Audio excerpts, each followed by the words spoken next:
கர்த்தருடைய நாமம் மகிமைப்படுவதாக. இன்றைய தின தீபம் தியானத்தில் நீதிமொழிகள் 15:8. துன்மார்க்கருடைய பலி கர்த்தருக்கு அருவருப்பானது, செம்மையானவர்களின் ஜெபமோ அவருக்கு பிரியம். ஆங்கிலத்தில் NIV மொழிபெயர்ப்பு Proverbs 15:8.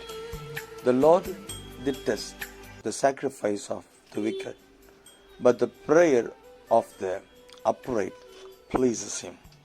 இதை கேட்கிற என் அன்பு தேவனுடைய பிள்ளைகளே, நாம் செய்கிற ஆவிக்குரிய செயல்களாகிய ஜெபம், துதி, ஆண்டவரை ஆராதிப்பது, வேத வசனங்களை படிப்பது, தியானிப்பது, பிறருக்கு சொல்வது போன்ற காரியங்கள் ஆண்டவரை பிரியப்படுத்த வேண்டுமானால் செம்மையான மனிதர்களாய் பரிசுத்தம், உண்மை என்கிற அந்த ஆவிக்குரிய தூய்மையோடு செய்யும்போது தேவன் அதிலே பிரியப்படுவார். ஆமென்.